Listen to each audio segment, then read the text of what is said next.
welcome to episode 199 of the CRICKETher Weekly.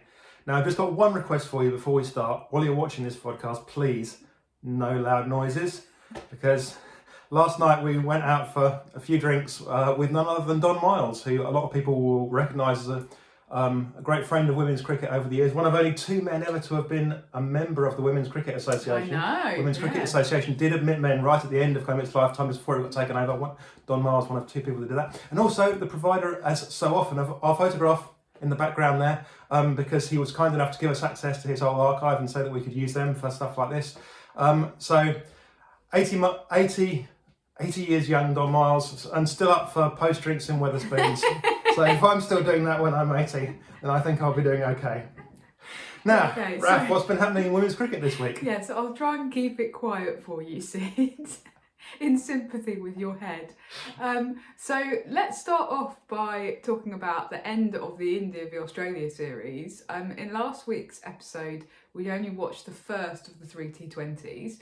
Australia actually went on and won the second and third T20s, and therefore won the series. The second one was quite close. They only had 6 balls to spare, and I think there were 6 wickets down at the end, Australia chasing. The third one was a little bit more of a comprehensive win, but they still only had 8 balls remaining, so they weren't total walkovers. And I think some of what we said last week about T20 being a stronger format for India still holds true. I also think that there's quite a few positives that India can kind of take away in terms of having played a few of the younger players in this series against Australia, and all of them seem to have performed reasonably well.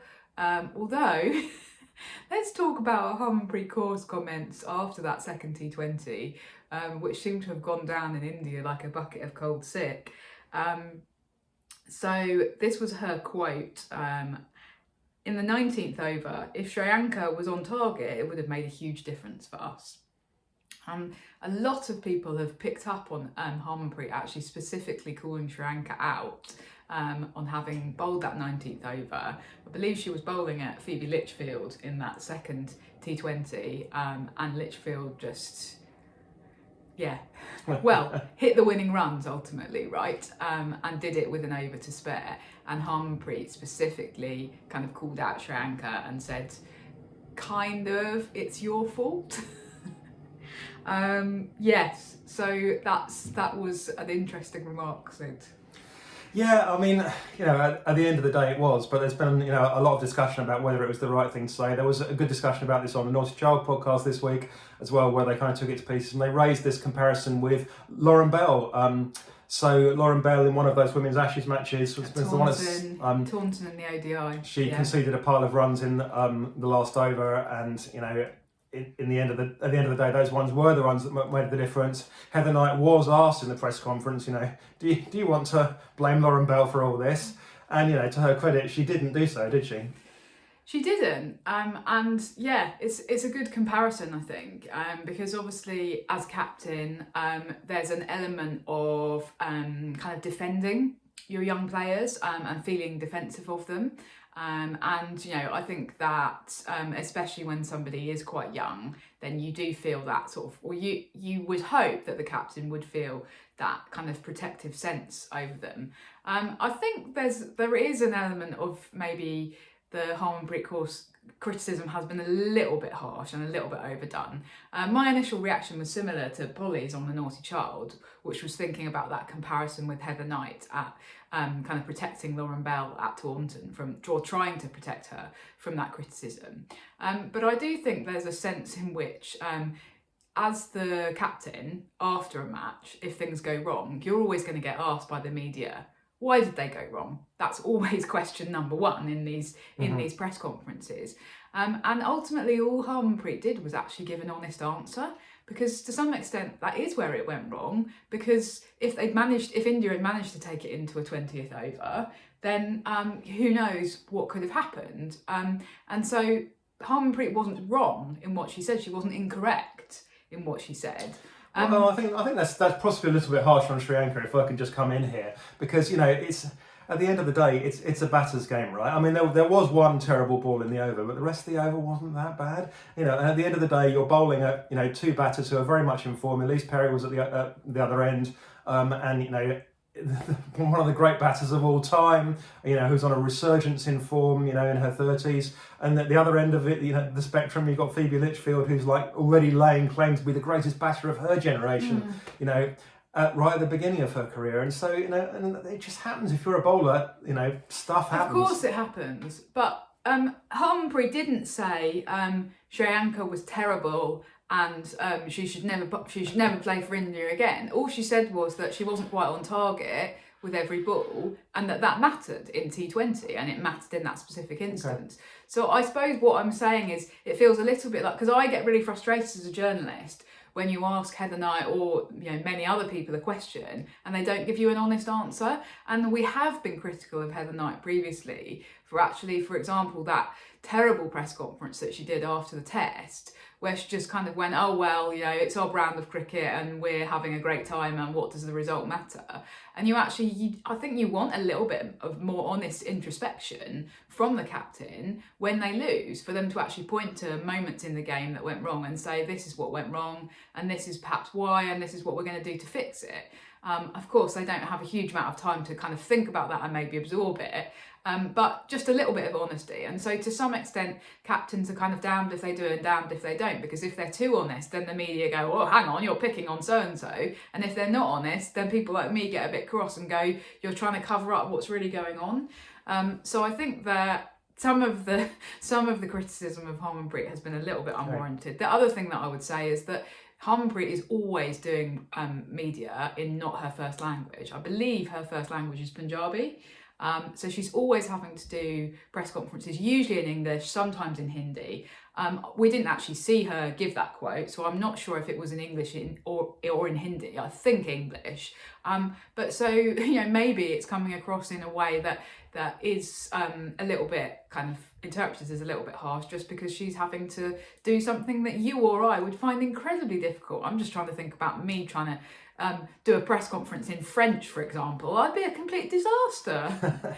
Yeah, no, I think that is a fair point. There's one other cultural point as well, which I think is worth throwing in there, which is that having myself worked in India, it is kind of a harsher culture. So if you're in an office in India, it will not be surprising to hear that the boss, call out somebody for doing what they consider to be poor work or substandard work in public, in front of everybody, in a way that just will be utterly unacceptable in an English or an American office. So it is a culture where people are perhaps a little more used to, that idea of calling people out. That's and really kind of talking about that in public. Yeah. So Shreyanka might well have not taken it in quite the same way as we kind of in the West will picture somebody, in an England team might have taken that, because it won't be quite as shocking to be called out in public in that way. So I think there's an important cultural element there as well, which we need to understand. I guess the other thing is that people aren't prepared to give Harmanpreet the benefit of the doubt at the moment, because some of her previous behaviours over the past 12 months have been quite difficult. She hasn't helped herself, has she? So particularly the thing in Bangladesh with having a go at the umpires and sort of ruining that post-series presentation after Bangladesh had won. I mean, do we think that Harmanpreet should be, not be India captain? I mean, it's difficult, and they kind of painted themselves into a corner because the only way you can see her not being captain now is she's gonna leave if she's not captain, right? She's just gonna go, no, I'm not doing this anymore. She does strike us as the type of personality, doesn't she, where she wouldn't do well at kind of being in a dressing room that she'd previously been in charge of and being told what to do by somebody else. So I think, questions are being asked about this, partly because she's had a really difficult run of form with the bat as well. So she's not contributing with the bat. Yeah, she's doing her things white ball as scores captain. in December were all terrible, basically. She's doing things as captain where you kind of really, people are very much not just raising one eyebrow, they're raising both eyebrows, Sid. And so that's why this has kind of emerged as a bit of a talking point. But yeah, I mean, who else have you got in the team who's senior enough to take on that role? Yeah, I mean, people are instantly going, oh, well, you can make Smriti captain, but I just, Smriti was made captain in the WPL. It was a disaster. She's obviously kind of an introspective, introverted person. Yeah. Her form has still been okay over the last year. In fact, since the WPL though, her strike rate in international cricket has subsided quite a bit. It's not gone to disaster territory, but we've gone from a strike rate where she maintained a strike rate in the 130s for like the last 3 or 4 seasons, suddenly the last year or so it's gone down to the hundred and teens. So there's been a substantial fall off. That's really Her, so she's already kind of, and I'm not saying that she's kind of struggling for form or anything like that, but she's not quite the player she has been. And it's almost like even the responsibility that she's got now is a bit much for her. And I guess that they're going to carry on with her as captain in the WPL because that no one wants to lose face over that. But I wonder if that's really affecting her form, and I wonder if she's really the right person to take India forward. Sometimes your best player isn't your best captain. Yeah. I mean, England's best player isn't the captain, right? Absolutely. England's best player, 2 players at the moment are Sophie Eccleston and Nat Siver, and neither of them, are the ones that are the right person to be captain. No. I think everybody accepts that, including including them. Yeah. So, but the other possibility, and I know that you'd previously talked about her as maybe being the next captain, would be somebody like Gemmy Rodrigues. Yeah, I think that for me, she's the person I'd make India captain. Okay. And in fact, I would have made her captain a year ago, to be honest.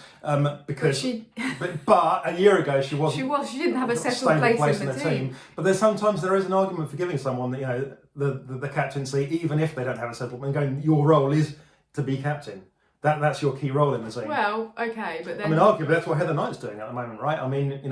There would certainly be questions over Heather Knight's place in the team if she wasn't captain. Yeah, but maybe there should be even when she is captain. I'm just saying that I think that I personally feel that your captain needs to win a place in the team on merit rather than being there just to be captain. Gemmy Rodrigues does. She does now, yes. So a year ago, no. But would, as we've kind of alluded to, would Harmanpreet Kaur be prepared to accept a much younger, a Rodrigues style captain? I'm not sure about that. So you're effectively then booting out Harmanpreet Kaur, aren't you? And that's she's had a string of 4 scores, but she still remains, a player of enormous capacity to make match-winning contributions. Yeah, I don't really think that the BCCI or the India coach is seriously thinking about getting rid of her. I just think that we're talking about this because people are talking about it, kind of on Twitter, etc. Absolutely. Let's also talk about the Australia captain, Sid, because we did have a question come in about Alyssa Healy from John, basically saying, can you assess her captaincy so far? So he says, I believe Australia in general are a very strong team, hence they end up winning most of the matches because they have very quality all-rounders. However, when they're about to lose, they behave just like any other team, whereas Meg Lanning used to fight till the very end, for example, in the final of the Commonwealth Games, which Australia really had no right to win, but managed to kind of come back from a losing position. It's an interesting kind of comment and question from John, really. And I suppose Alyssa Healy, you could say, well, she's only been in post for 1 series, but there is also an argument that she's actually been doing it for 6 months, hasn't she? And what she did in the Ashes, therefore we can kind of also assess her on that, I think. Yeah, and I think that the captain has multiple roles, particularly in Australia, and there's certainly a big element. It's an ambassadorial role. Yeah. Your role is to kind of be the role model for for Australia, the kind of spokesperson for Australia and all that stuff. And Alyssa Healy, continues to do a fantastic job at that. I mean, she's a popular individual. She plays hard, but she plays very fair. There was that interesting incident where, there was a debatable catch from Gemmy, and Alyssa Healy's instinct was to go, well, if Gemmy's celebrating, I'm walking. But she was called she back. was then called back, Yeah. and that's very Alyssa Healy. Absolutely. And she's not going to let Australia down like that, and she's not going to let Australia down on the cricket pitch. She's played reasonably well. Her form hasn't particularly dropped off. She might even have been player of the series. Yeah, in the T20s. Yep, she was. That's all positive. But at the end of the day, she's in that role because she's a good ambassador and she's a senior player. She's not a great captain, and she's not going to give you what Meg Lanning. Well, she's not going to give you what Meg Lanning did, which was the ability to be inspirational, the ability to find that that winningness, the kind of steel that Meg Lanning had as a captain, and but. Who does? I think that it's a rare thing. That was always going to be the problem. Yeah. Whoever was named as captain has got a huge act to follow, haven't they? In Lanning, I will say also that I think Healy is coming to the role at quite a difficult time, because I think that under Lanning, Australia were absolutely miles ahead of everybody else. They were very dominant, because of that. early investment that Cricket Australia made in professionalism and professionalisation of the whole setup. Other countries now are at a point where they are starting to catch up a little bit. England, we're seeing in India, we're seeing in South Africa, there being this increased investment in the domestic structure. And so Australia are going to find it increasingly difficult to dominate in the way that they have over the past, 10 years or so.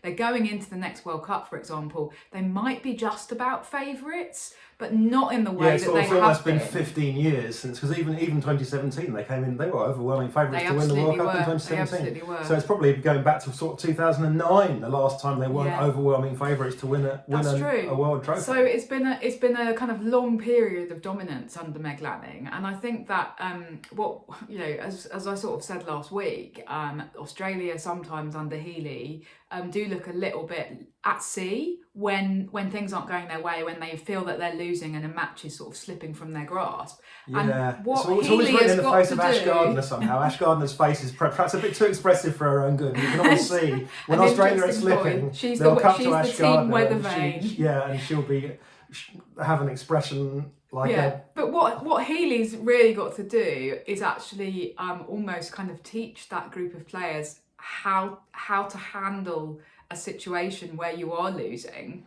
and how to turn it around, and that is a very difficult thing to do. Not a situation that Alyssa Healy's been in very often. She's played for New South Wales her entire career. She's played for the Sydney Sixers. She's had loads of success in domestic cricket as well as in international.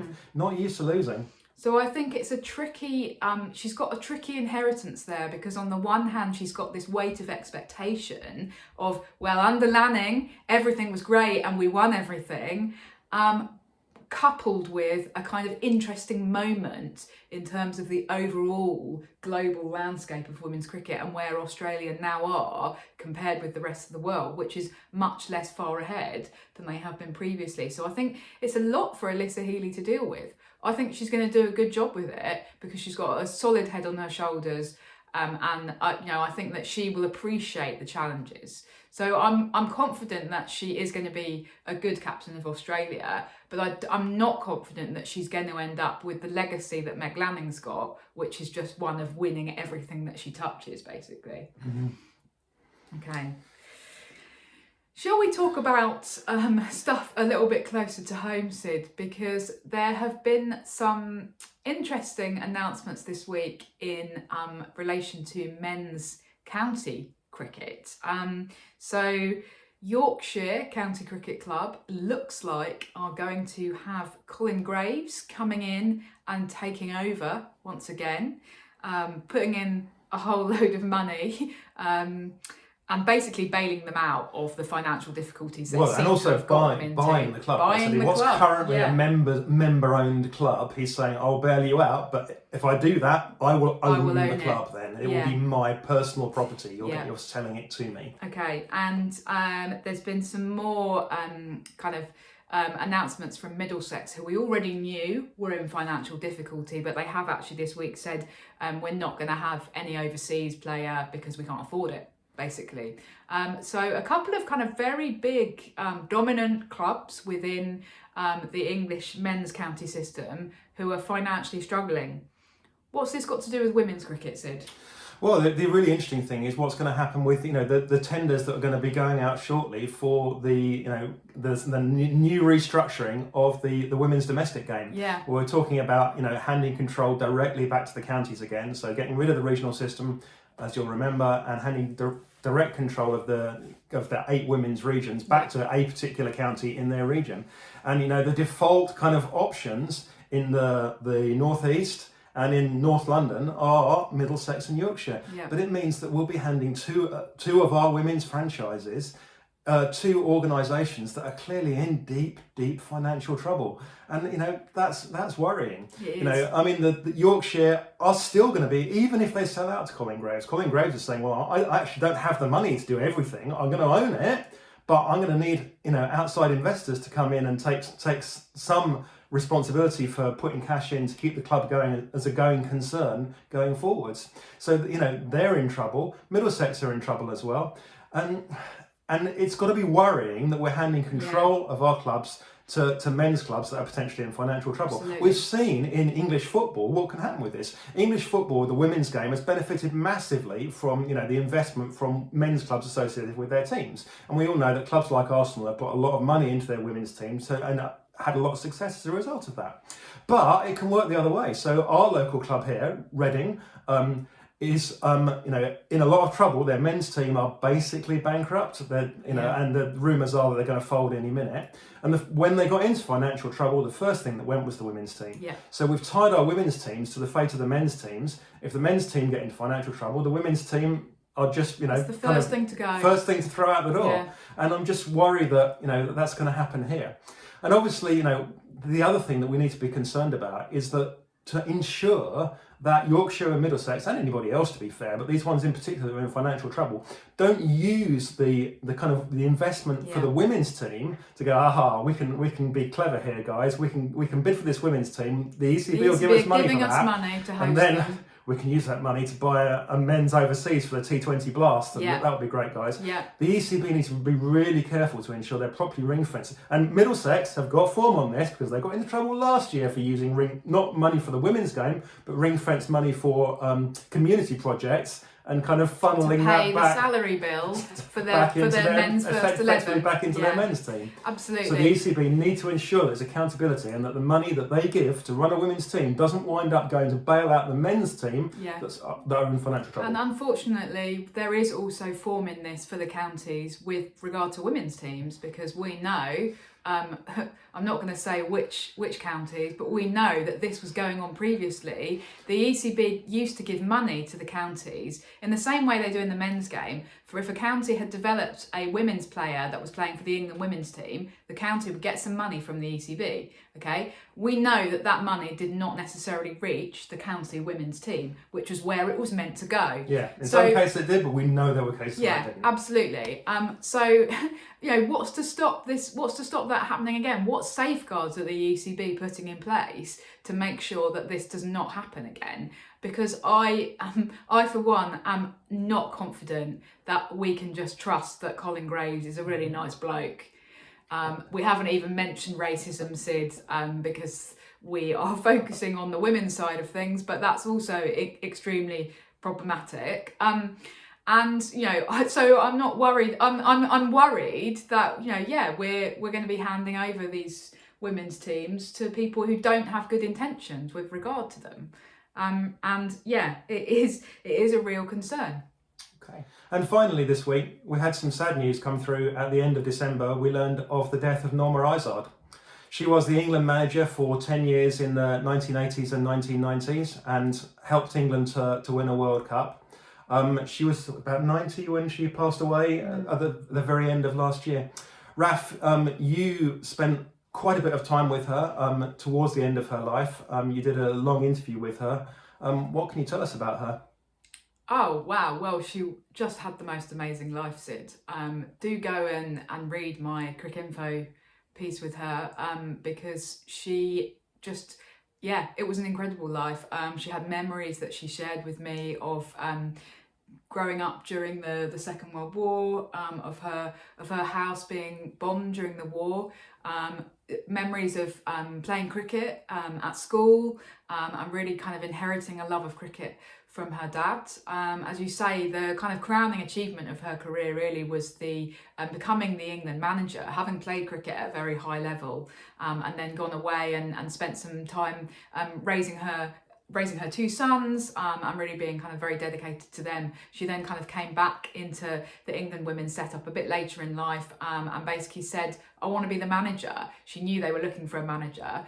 They wanted there to be this very stringent application process. She ended up just writing to them and saying, you know me, you know what I can do. And they were just like, yeah, we do. You're going to have the job. And it was absolutely the right decision because there was this kind of crowning glory moment of the 1993 World Cup final win at Lord's, which she, along with the coach Ruth Prideaux, was very much responsible for. They really developed that team together over a number of years. And ultimately, it was a kind of first step on the path towards professionalisation of England women's cricket. And Norma was very, very modest about this kind of when I interviewed her. She basically said, oh, it was all Ruth and the team and the players, because that's the kind of person that she was. But she worked really hard behind the scenes to bring that to fruition. And she had all of these cards that she showed me that players had written her to thank her for everything that she'd done for them.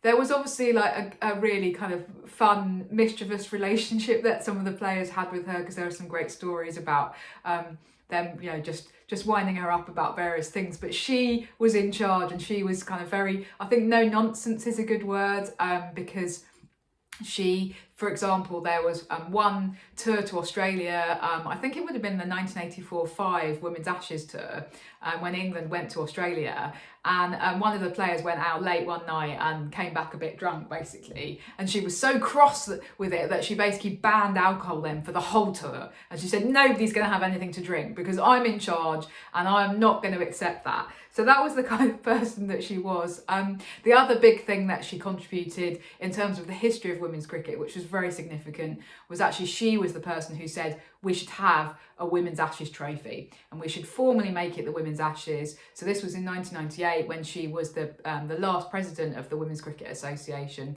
just before it merged with the ECB. She commissioned a friend of the family to make the Women's Ashes trophy. She said, can you carve a sort of wooden ball? And that is still the basis of the Women's Ashes trophy that we have today. It's been jazzed up a little bit subsequently, but it retains that lovely original carved wooden ball. And it was Norma Izard who had the idea that the women should have their own Ashes, and who actually commissioned this trophy. So what a fantastic legacy that she leaves within women's cricket. Very much so. Okay. Well, that's all for today. That is all for today. So thanks for listening, thanks for watching, and we will see you in a week's time. Bye-bye. Bye.